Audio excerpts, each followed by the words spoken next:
In today's video, we will be asking this 21st century turntable designer what he thinks about the design of the 1962 ARXA turntable designed by Edgar Villchur for audio research.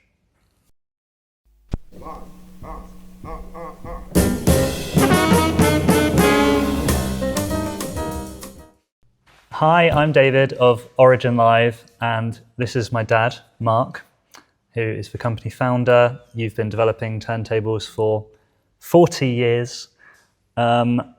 We are spring skeptics, I think. And today we're going to be looking at probably the most famously sprung turntable, which is the ARXA by Edgar Villchur.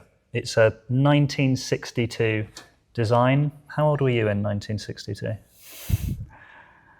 Don't ask me to do complex calculations like that. A gentleman never tells. 7 years old. 7 years old. Okay, so Mark was 7 years old when this turntable was designed, and we're kind of coming at this from the angle of what do we, in 2026, with quite a substantial amount of development since 1962, what do we think about this design, its principles, and what the designer is saying about the turntable?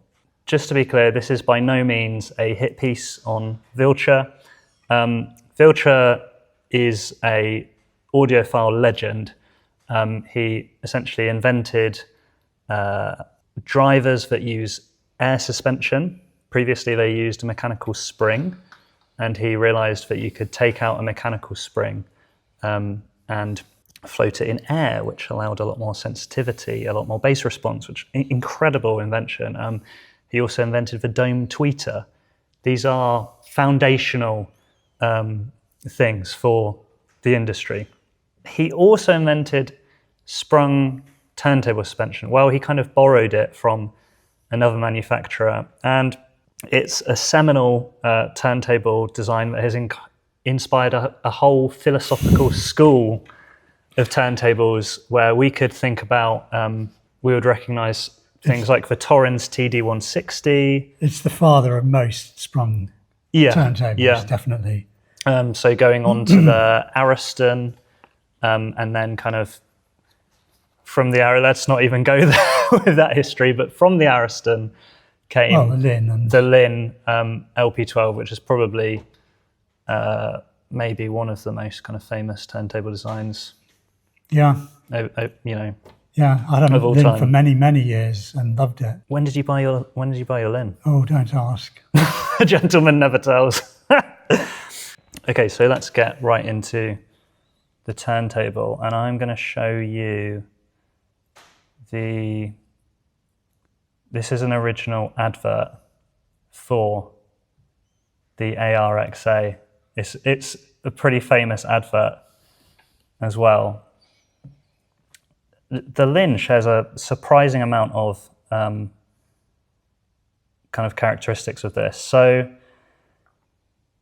it's not completely clear from here, but it basically has that idea of the platter and the tonearm are joined together with a very rigid sub-chassis. So they move in equilibrium to each other, and they're bolted on with springs to the rest of the plinth, the enclosure, the casework, as you might. And this is a pretty brilliant advert where they are using a hammer to apply a light whack onto the casework of the turntable, and this is supposedly not affecting the playback of the tonearm and platter at all. Yeah. The cartridge doesn't jump a groove then. It doesn't jump a groove, which is quite brilliant. Very impressive demo. Yeah, I mean, it must have been really fun for hi-fi shops to be doing this. But I guess I wonder about how the plinth survives, but I think you might end up with quite a few dents on the plinth. It's just a imprint from all of these wax. Yeah. Let's get to the most important question, which is, what do you think about springs, about this kind of the fundamental kind of design here? Like, why are we using springs here for isolation? Is that working? Well, springs serve a very necessary function, and it's one way of answering the problem of feedback getting into the platter, basically. I don't think it's the best answer, but but what you've got to remember is, going back into these days, they didn't even listen to record players. They thought the speakers were the things which made the difference to sound quality, and all you did with a turntable was you just measured the rumble, the speed stability, wow and flutter, and that was it. And then you looked at the build quality. Will it last? Does it look nice? So, you know... Well, that's a really interesting point. So if we think about what a turntable was in 1962, we don't have streaming, we don't have CD. This is one of the primary sources of listening to music, maybe the primary source of listening to music. You have this, or you have tapes. And I don't actually know which one was more popular, but I assume that records were the more popular form of listening. Records for the rich and tapes for the... Was it? for the impecunious. To some degree, like cassettes, I suppose. Or was this before cassettes even? The way it worked was everyone bought at the school, everyone bought a record. Somebody bought a record and everybody taped it. Oh, really? That was the way it worked. Okay, so records is actually the more prestigious way of listening. Yeah. But this is the mass manufacture. This is the distribution of music. This whole shock thing always gets me thinking, like, who's hammering their turntable, and why is there such a need to isolate the turntable from external shock? Is that kind of because people are having parties or jumping up and down? You know, because most audiophiles, unless you've reached some kind of audiophile nirvana, I don't think jumping up and down next to their rack. Yeah, I think it's mainly due because when you are exposed to loud music, you can feel surfaces vibrating, and there's a natural, and you know, who can blame anyone? It's automatic. You think, well, that could be causing a lot of trouble to the turntable. I do struggle a little bit to think it's the major problem. Yeah, because I think it is a problem, but maybe only 10% of the problem. And the reason I say that is because low frequency travels a long way.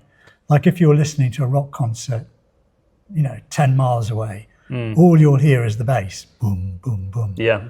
You don't hear any treble, no treble whatsoever. And it's the same thing when vibration is traveling through a surface. The high frequency is lost and dissipated very quickly, the mid-band pretty quickly, and you're just left with the bass, which is a low frequency bumping up and down. Now the question is that really that much of a problem? Because most of it's probably below 20 hertz, which is 20 cycles a second. And your phono stage is rolling all that off anyway. So you're not hearing it through the speakers. This is the subsonics. Yeah, so all that your low frequency is doing is it will be upsetting to a certain extent, the rest of the movement, but I don't think it's to a large degree. And some people may think that's absolutely crazy idea, absolutely mental. But what I would suggest is doing a simple test, which really proves this. And that is that we used to design equipment needing turntable supports, and there was a time when most Linn owners, not most, but an awful lot of the Linn owners owned our isolation rack underneath. They'd put it underneath their Linn and it sounded better. Because this was one of your first products, was racking. Yeah, and we got awards for it and so on. But one of the things that really was a kind of shocking discovery when I was developing that was that I would take the deck and I'd do an A/B comparison. In other words, I'd put it on this platform, listen to it through the speakers, put it on that platform, listen to it through the speakers, and which is the best, But to test out whether it was acoustic feedback which was causing the problem, I thought, in terms of sound quality, yeah. what is acoustic feedback causing smearing? Yeah, because I got to thinking, is the reason a rack works well because it's earthing the turntable better, or is it because it's isolating it from ground vibrations, ground-borne vibration better? And just to clarify, by earthing, you're saying, is it working because it's transmitting vibration away from the turntable? Yes, exactly. Or is it's it a working? bit like it's like if you have a tuning fork and it rings. As soon as you touch it, it stops. Yeah, because it earths the vibration. Okay, I'm with you. Yeah. So I got to thinking about this, and so I did a little test. I turned the speakers off, put the turntable on platform A, played a track, listened to it, put the turntable on platform B, play the track, listen to it, just through headphones, no ground-borne vibration. And the difference was almost identical to listening to it through the speakers between the two tables. Yeah. And that got me thinking that the major influence of the table is actually it's earthing the turntable, and it's not that it's isolating it from the ground-borne vibration. Let's just kind of pause there. So what you're saying is you're expecting, or the whole kind of philosophy of sprung turntables is that to improve sound quality, we isolate the deck from ground vibrations and from acoustic feedback from speakers that are making allegedly platforms vibrate and stuff like that. But what you're saying is you turn the speakers off, and actually there was the same level of improvement between those two when you were listening through headphones. There was an audible improvement. Almost exactly the same improvement. And so I think where we're going is that actually the more important stuff isn't what's happening outside the turntable, it's what's happening inside the turntable and trying to escape the turntable. Yeah, and the reason that springs work is mainly because I believe it's isolating the rotating platter and the arm from the motor rumble, because the motor is kicking out a lot of vibration. And you can do it in two ways. The three-sprung turntable, I think, mainly exists on the premise that you've got to isolate it from ground-borne vibration. I don't think that works in practice anymore.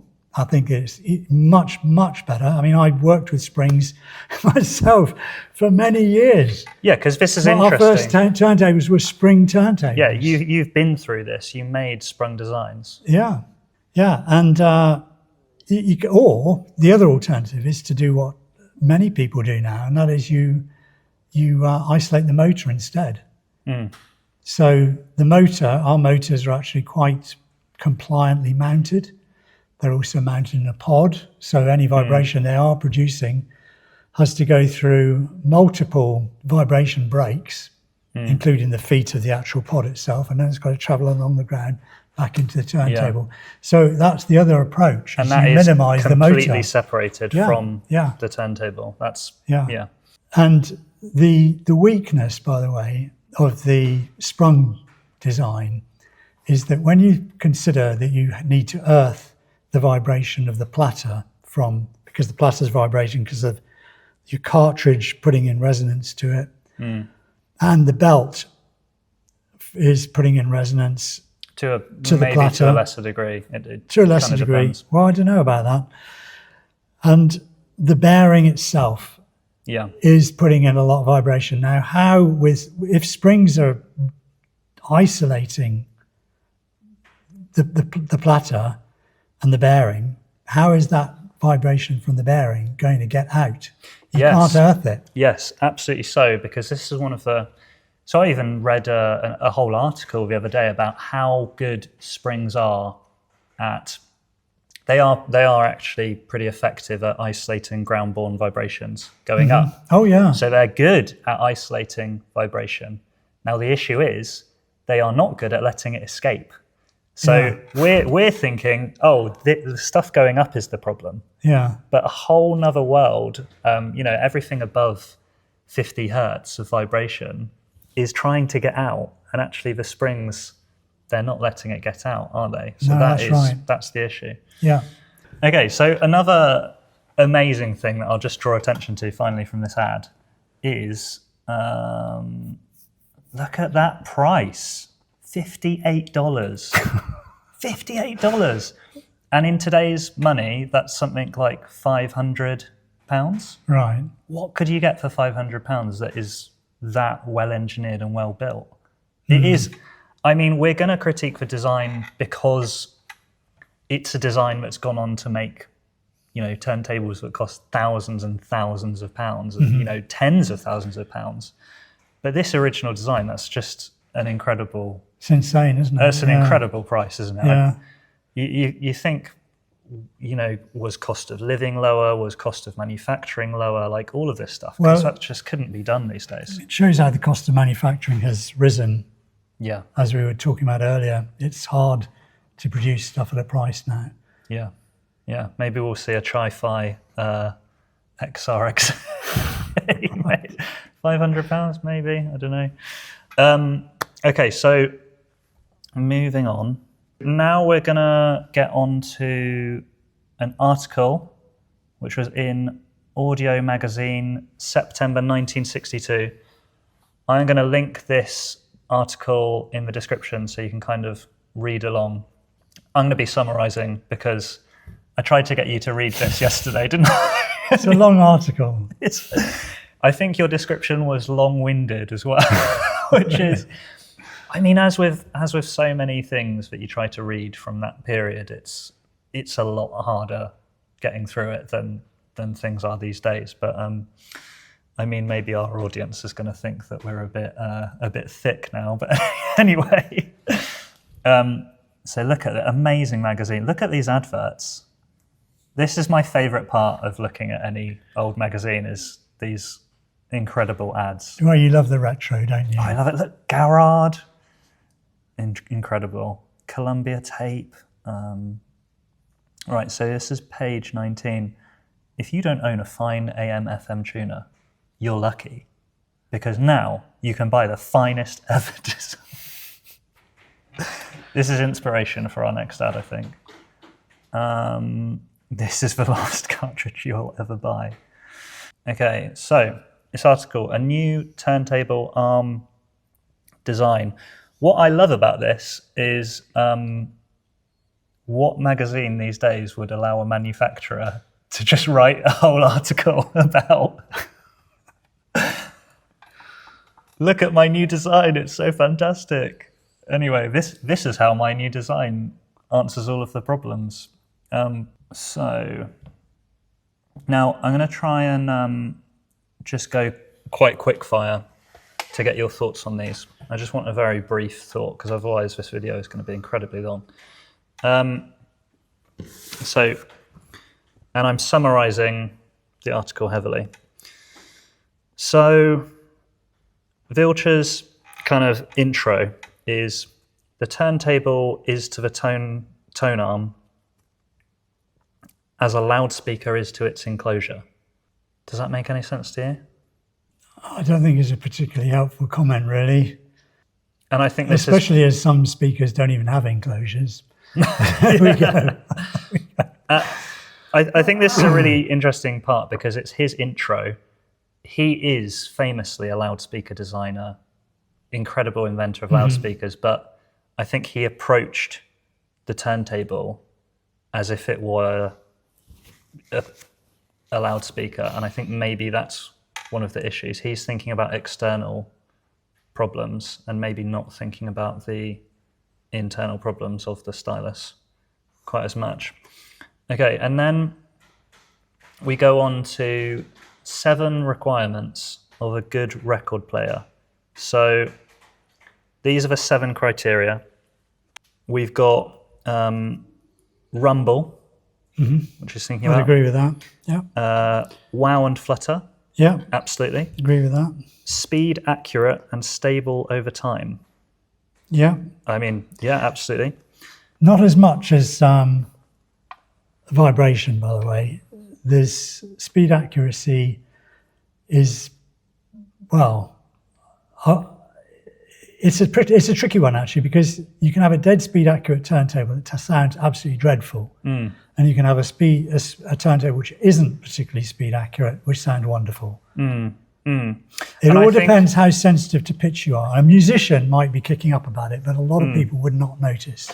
Yeah, and I think some people, it depends how spread out the wow is. So if the variation happens over a long amount of time and it's slowly drifting, you're barely going to notice it. Yeah, yeah. Whereas if it's going all the time and speed stability is, in a matter of, 5 times a second, that's going to be an issue. Okay, the arm's ability to trace warped and off-center records. Fairly important, but theoretically, I found this out the other day, the whole centrality is only supposed to be deviate by a maximum of 0.2 millimeters. Now, I think that is nonsense, because I know many records which are a lot higher than that. Yep. But if that was the deviation, then that would not be particularly important. Okay, so moving on. 0.5, low tracking error distortion. That's good. We have covered that in a previous video, haven't we? Yeah, we've got a whole video on tracking error. 6 is adequate isolation from mechanical shock and acoustic feedback, even in severe conditions. Okay. Now, this is, I think, what you've just been talking about, isn't it? Yeah. Yeah, my grandkids are banging the hammer constantly around my turntable, I'm having a house party while trying to pay attention to the high fidelity of the system. Yeah. I don't think that is as much of an issue as it was made out to be back then. But a different time. I think it's a sales pitch more than anything. I agree. I think it is kind of like, this is bulletproof. This can't go wrong. I mean, as we spoke about earlier, really, is that I think intuitively people think that acoustic feedback, in other words, vibration due to the speakers, is a real problem. And so any salesperson is going to blow that up and magnify it. This is an absolute fantastic way of saying, look, it's completely impervious to shock. Nothing can go wrong. It's a great sales pitch. Which for something that costs £500 in our day, it's pretty good. But that's probably all you want, really. I don't hate. 7 is convenience, ruggedness, and safety. So I think there he's thinking about, is it difficult to use? Can you move it easily? And is it going to be safe to use? Because we'll see a little bit later, he has some interesting damping fluid in his tonearm so that it lowers very gently. He doesn't use a lift lower device. Oh, right. It's basically like self-damping fluid in the bearing. It's very interesting. Okay, so I think what's missing... I think these early pioneers, it's easy to look back. Yeah. But these guys, they put a lot of groundwork into this. And we're just building on their own... On the shoulders of giants. Yeah, for exactly. Sure. Yeah. As much as we'll critique this because we know now it doesn't sound as great. It's fantastic design at the time for the problems they're trying to solve. Yeah. Yeah. Okay, so moving on, we've got the springs that we just covered, and Villchur is talking in this article about it needs to be isolated from violent shocks, which again, we come back to who's jumping up and down next to the turntable, who's missed the nail in the wall and is accidentally hammering their turntable. I think he does get. I think something that he does get right here is that the arm and the bearing and the platter are very rigidly mounted together. And he's talking about he wants that to be as rigid as possible. Well, that's an interesting concept. I mean, Roxanne highlighted this one, and they were very keen on the idea that the arm must be an absolutely tight fit to the deck, because otherwise your rotation is getting out of sync with your arm. I always had to kind of query why they put a felt mat on the top of their platter, because the felt mat is not rigid. It gives like crazy in either direction. It goes back and forth like crazy in vibration. Yeah. So I mean, drag. So I don't think that this, and also when you think about it, our cartridge enabler, which we put under cartridges, which is highly effective, is compliant, and that is skewing this kind of rigidity argument. In fact, some of the best decks actually mount the arm on a pod entirely separate from the deck. Doesn't seem to do any harm. So I think that it's a good theoretical argument, but in practice, there are quite a lot of caveats. In practice, it doesn't really seem to make a lot of difference. I mean, I think that it definitely will in terms of keeping the relative position of the tone arm absolutely still in terms of where it is to the platter. But I think what you're touching on is there's a bit of a compromise between absolute rigidity and having some level of damping, because often some level of damping compromises the rigidity. Yeah. There's so many factors involved with this, and a lot of them conflict with each other. So you can go down one rabbit hole, and another person can go down another rabbit hole, and they both can absolutely conviced they're right. As many of us have, because this principle is true, and this principle is true. So you've got, I always try and avoid the theoretical argument, because you can shut yourself off to so much, and you do not necessarily arrive at the best answer. So I tend to experiment with both extremes and figure out which is the way to go. And often that's done by listening. Yeah, absolutely. Not necessarily by. Yeah. So moving on to acoustic feedback. So the springs are about shocks and also isolating from acoustic feedback. I think part of Edgar Villchur's kind of USP was about talking about this acoustic feedback. But as you said earlier, so acoustic feedback is real? Is it real? That's my question. Oh, yeah. It is real. Yeah. And we do want to isolate things from acoustic feedback to some degree. Yeah. But I would assume if I get you right, your design philosophy behind that would be isolating with mass and rigidity and to some degree damping rather than springs. Yes, there are other ways of approaching the problem other than springs. The big one being, I want to earth the platter and bearing. Just like with a tuning fork, you touch an object and it stops ringing. But I've also want to isolate the motor. Rather than isolating the whole platter and arm assembly from the motor and floating that, I'd prefer to float the motor. Yeah. And in this, your thoughts are about transmitting energy out of the turntable. Yeah. Okay.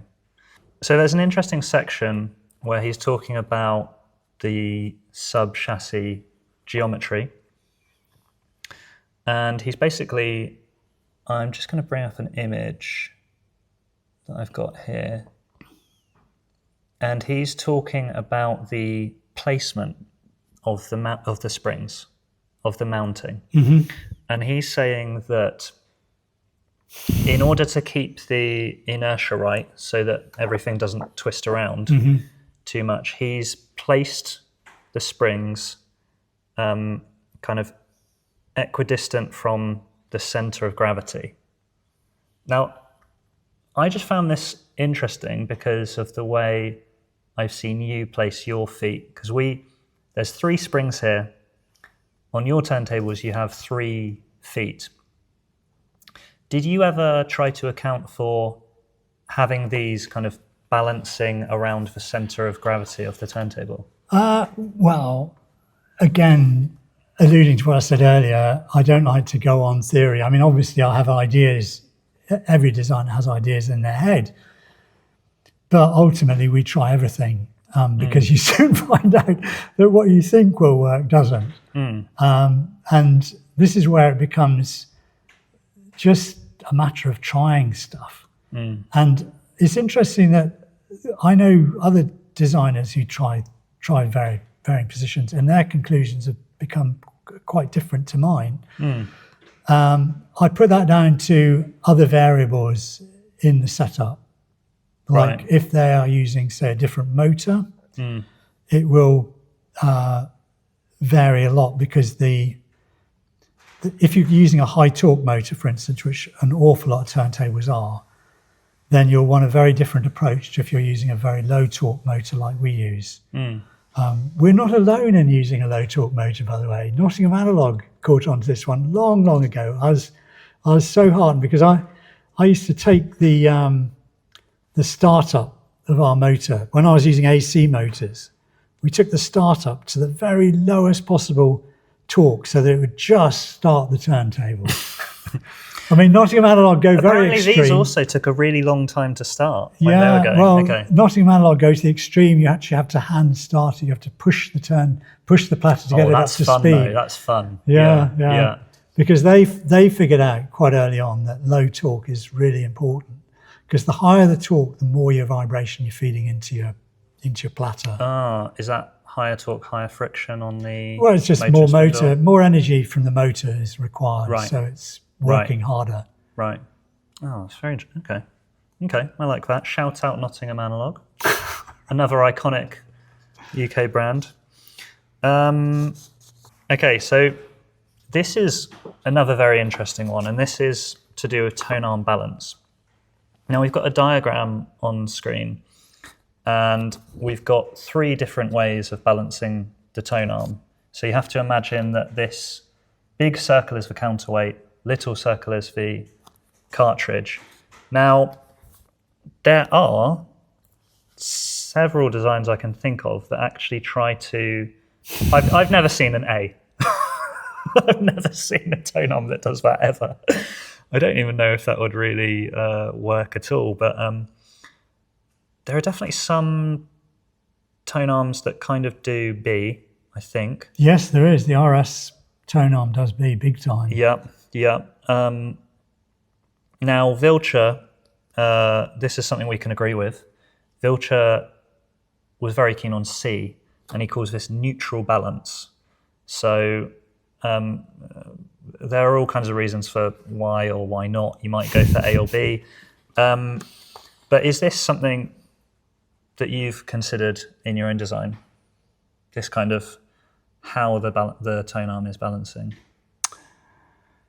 Well, this is an interesting way of looking at it. Well, our friend JR Boisclair of Wally Tools will be talking about this in great detail because it comes down to vector forces, and there are a number of forces which are interacting with the stylus, and it is complex, so we can't really, in the time involved, comment on this. It's complicated, I think, because the advantage of B, for instance, is that it's lining up the forces in line with the cantilever.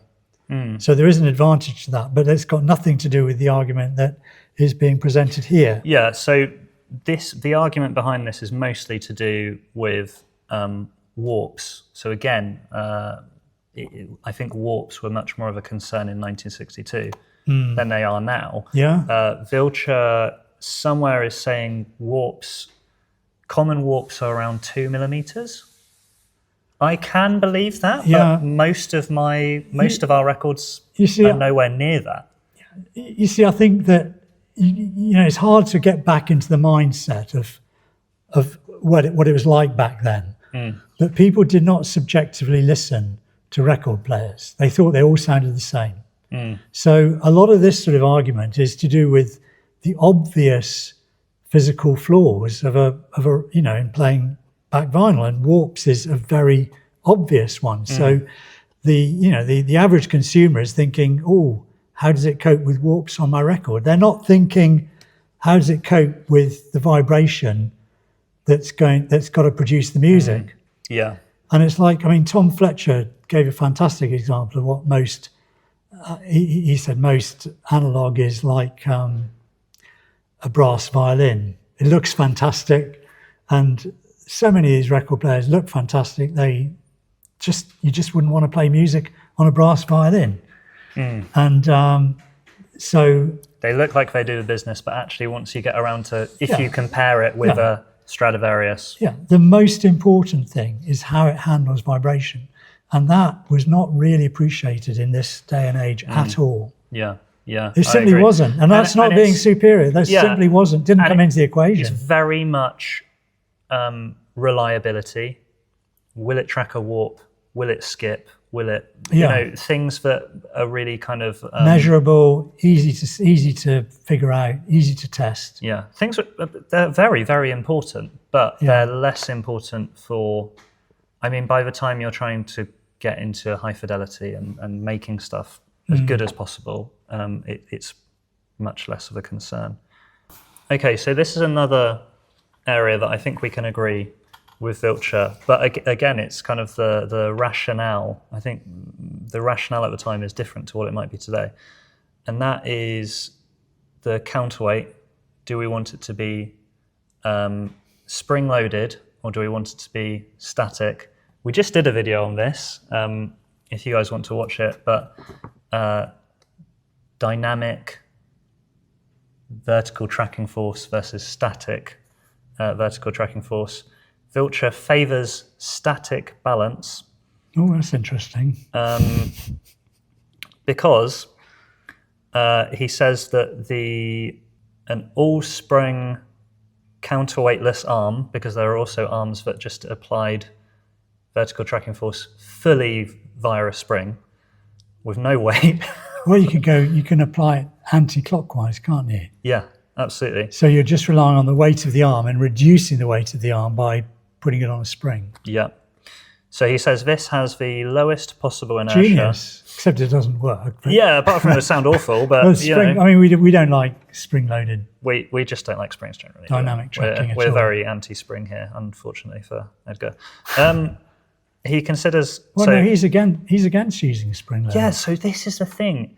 He doesn't want to use a spring here because he says it's got the greatest sensitivity to mechanical shock and to leveling because the masses are so unbalanced. Now, I don't know if he's saying this because it's just one spring acting in one direction, whereas on his suspension he has 3 springs and it's a bit more evened out or something along the lines. But it's interesting, isn't it, how here he doesn't like the idea of a spring because he sees it as sensitive, but when it comes to the actual turntable itself, he's got a totally different way of thinking about that. But anyway, we can agree with him. I find it fascinating that right back in the day that people thought that, I mean, nowadays the people who want low inertia would just love this idea of, because you get rid of the counterweight. Yeah. I mean, it's low inertia, but it doesn't work. That's why nobody does it. You know? But you'd think theoretically, oh, this is wonderful. It's low inertia. Yeah, absolutely. I mean, the other reason that he talks about this, and this is an interesting one, is that he says, from what I can make out, and maybe I'm misreading, but from what I can make out, he's saying he doesn't want to use dynamic spring-loaded VTF because he actually wants to bring the pivot point of the arm as close to the playing surface as he can. And in his designs, he sees putting a dynamic spring loading in as something that would hinder him bringing the pivot down. I think there are ways around that. I think there are ways around that now, which something like the Linn ECOS or the RB300, they're at least as low as the arms that I mean, there may have been practical limitations in his particular application, so he couldn't do it. There are sometimes like that. Sometimes we end up with just millimeters to try and squeeze something in because you've got so many other constraints in the design. And I think that's it's a fair point. He avoids it for the sake of a very valid reason, which is bringing the pivot down. Yeah, well, he's got the right idea there. Yeah, because the pivot should be just below the surface of the record. Absolutely. So we'll move on to the tone arm. Okay, so this is the pivot for the tone arm. I'm just going to show some photos of the tone arm so that the viewers can kind of have a look through. So this is the tone arm as a whole. We're going to be looking at this section of the pivot. Now, to also understand this, the arm here is on basically the horizontal bearing is kind of like a turntable bearing.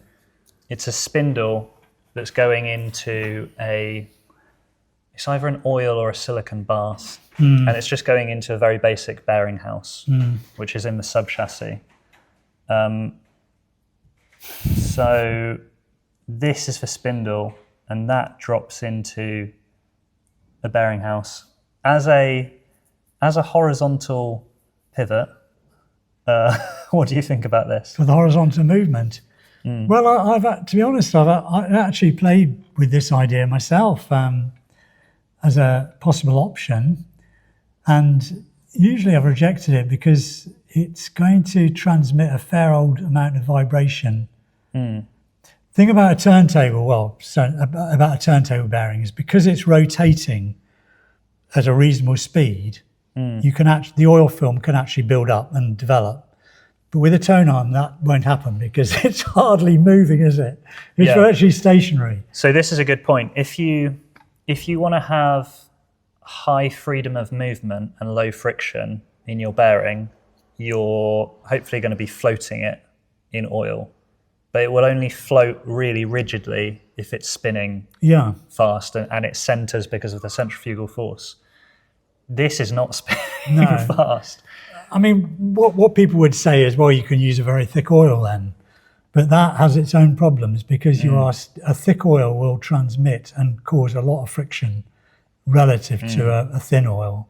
Would we be also concerned about freedom of movement with a thick oil? Oh, yeah, big time, yeah. Okay, so freedom of movement pretty low on here, and we're also concerned about the amount of vibration that can get into this and friction when moving as well. Okay, and hopefully we've kind of seen enough of a tone arm to be able to visualize it. This is the vertical pivot, and from what I can tell, the vertical pivots are on 2 spikes in the side, and they're going into not cups, which we would like. It doesn't look like it. It doesn't look like it. It doesn't look like they're design. going into cups. I think they're just going straight into a bored hole, which is slightly smaller than the spike. Yeah. Now, this is allegedly damped through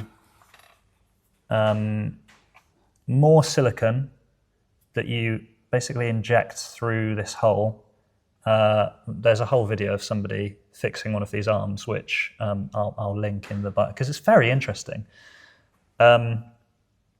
That's maybe damping things, although let's start here. You would need to damp things because the graunching effect you get of a spike into even if it's a very small tubular hole, that is grinding. Yeah, it's not like a roller bearing, which is rolling. I mean, in a roller bearing, the only surface which is actually graunching is the balls on the cage, which hold the balls together. Yeah. because you've got to hold all the balls apart in a roller bearing, and that's where the friction lies. But because they're not loaded onto that cage, you don't get much graunching going on. Whereas that, you've got the whole weight of the arm on the graunching surface, and there's no rollering effect at all. And just describe what graunching is, because to me... Well, it's a grinding effect. It's like if you put your knuckle onto a bit of sandpaper and push down hard and rotate, you'll feel the friction. Okay. So the graunch is not the even more terrifying sibling of the Grinch. It's, Right. You're talking about friction and... It's a grinding, effectively. And grinding, yeah. Okay. It's like, if you to get this mug, I mean, this is exaggerated, but some people think that a ball bearing is frictionless. It's not at all, because on that radius of the very tip of the ball, it's still got to rotate. It's not rollering, it's just rotating against a fixed surface. So it's a bit, if you were to imagine this is the ball bearing of your turntable, and they do go flat, by the way, because they just wear a little bit on the ball. Yeah. Eventually, 30 years down the line, they'll be a little bit flat on the bottom. And through a microscope, you'd watch this, and you can imagine it's going like this. Yeah. And that is feeding vibration everywhere. Yeah. And that is at a microscopic level. Yeah. This is at probably a visual That's level. huge. Unfortunately, that's huge. Okay. But they probably didn't think it really mattered that much. Providing it functioned, who cares? Yeah. Now, what I do, we don't really like viscous fluid, and we've spoken about that before. But basically, you inject silicone through the top, and there's a part of the advert that I had, which is I think is hilarious. For Butterfingers, this is a picture of the tonearm a second after it has been accidentally dropped. It floats down to the record, yet as soon as the needle touches the groove, the damping is released and the arm is freed of restraint. Needles and records are protected against predators. Brilliant part of the advert, but basically, maybe I can get a video up on screen or something. Silicone is injected into the bearing, so when it's coming down, it does so really slowly, almost at the speed of a lift lower device. Now, silicone in the bearing in that manner, probably resisting movement. A seriously bad idea, which is why nobody does it now. Yeah. But somebody had to start, that's the thing. It's easy to improve on someone else's idea. Yeah, absolutely. Hard to have the idea in the first place. Yeah, and I think so this is not to be critical, because, 20 years down the line, we'll be criticised for our designs, probably. Yeah. Hopefully not. Hopefully we're light years ahead of our day. Light years ahead of the day. But I just thought it was, from a functionality perspective, that is a really fun feature. Oh yeah. You can just, but from a sound perspective, it's definitely messing with the freedom of movement of the tonearm and its ability to. Yeah, well, you're giving opportunity for all sorts of external vibrations created within the turntable to get into the arm itself, and that's not what you want to do. You want the energy from the arm to go into the turntable and then out to the ground.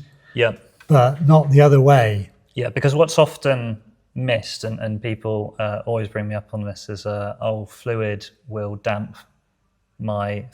isolate my tonearm from external stuff, and it's just not at all. Fluid conducts vibrations like anything. It's a nonsense. It's a bit like, why do battleships get blown up by a mine? If water is such a great, or if fluid is such a great isolator, your mine's not going to break the back of a battleship, is it? Yeah. Well, there you go. I will forever think of battleships. Okay, so this is the last point that I have, which is on tracking error. Now, this is what I haven't really seen this before. This is quite a uncommon way of doing it. But basically, you have a head shell which doesn't have any slots. So you can't skew the cartridge. You can't change the cartridge's angle. And the only way to set overhang is using, you can basically, in this design, I mean, on an SME, you can move the base back and forth, right? On this design, you actually unscrew the tube and you move the tube in and out. Okay. So that is the screw for moving the tube back and forth. Perhaps you can also use this to adjust azimuth slightly. This is somebody adjusting overhang. I mean, this is a very cost-effective turntable. In terms of having, I mean, it's good that you can even swap the cartridge out to begin with, right? But in terms of as a design for high fidelity, what do you think about this in terms of being able to, the level at which you can kind of adjust the tone arm? Well, I think it's very convenient, really. There's nothing kind of inherently problematic about this approach at all. I mean, you've only got one variable to deal with. In other words, you're not worried about moving the cartridge to get the right angle. You're not swiveling it in the head shell because it's bolted rigidly in the head shell. And all you've got to worry about is just getting the overhang right. It does leave a very fine margin of error in terms of the manufacturing of the arm to get that S-bend perfectly right. We're assuming that's good. I'm sure that they probably achieved that, though. Yeah, it's not that difficult. And I think where you get into trouble is that cartridges aren't always, the cantilever is not always perfectly parallel to the cartridge body. And so if you're trying to line up on the cantilever, which you should, most cantilevers are pretty straight, to be honest. It's only about 5% of cartridges maybe where you'd need to swivel the head shell. So it's probably not a big deal. And I guess the other thing is, again, this is a mass-produced, low-cost turntable. We're not necessarily getting into the areas that someone like JR would, in terms of styluses aren't fully lined up with our cantilevers and stuff like that, and you want to be able to adjust for that. Okay. Another interesting thing about this tone arm, finally, no side bias. No adjustment for skating force. For a £500 turntable, what do we think about that? I think the budget ran out. Side bias, there is a very, very well-known turntable on the market, which is quite a good deck, but the arm is simply terrible. And the story goes that basically they just ran out of engineering design budget. So the arm is rubbish. You know, the arm is, it's a good deck, but an equally terrible arm. And I mean, you just in these days, were they that aware of side bias? I'm not sure, really. If one of our biggest concerns is isolating the cartridge from your crazy toddler jumping up and down next to the deck, do you care about skating force that much? Maybe not. A really interesting thing about that is that we've had comments from people talking about the rigid float tone arm, which has no side bias and all of this kind of stuff. And I think some people try to justify it by going back to something like this. But really, you can't justify that theory based on this, because this is just a low budget the rigid turntable. I think I'd have to point out that the rigid float is a zero offset. Yeah, it's also a zero offset. And this is the offset. side bias is so minimal that it's not. I think that they're fine to leave it out. Yeah. I mean, I'm not so sure, but anyway. Yeah. Okay, well, that is it for today. This has been quite a lot of fun. I've loved learning about the AR-XA, and I think it's a brilliant piece of engineering in terms of what I think we understood about records at the time. That might come across as a bit, I don't know, arrogant. But I do think that as something that was, records were the way of listening to music. And it was a completely kind of, I think, a very different thing to what we do now, in terms of we're trying to, well, a lot of us are trying to listen to high fidelity. You could argue a lot of us aren't still, considering all the Crosleys and stuff out there. Well, I think he had no idea of the industry he was about to spawn, basically, because you go around the Munich show and there's over 400 different turntable designs. Yeah. And I mean, something he said earlier stood out to me in terms of every designer, is in danger of going down a rabbit hole and following a rabbit hole. And it's kind of like every different brand has its own rabbit hole. That they all go down. We've got our own rabbit hole. We've got our own rabbit holes. We try, we're trying to be as aware of our rabbit holes as possible. Maybe let's put it like that. Okay, well, thank you so much for watching. I hope you enjoyed that. This has been quite different to what we normally do, but it's been fun. There is actually another article by Edgar on this turntable design, which we could go through if you're interested in us doing that. I don't know if you can put up with it for that long, but thank you so much for watching. As always, please like and subscribe. It really helps us to keep doing this. And until the next time, enjoy listening.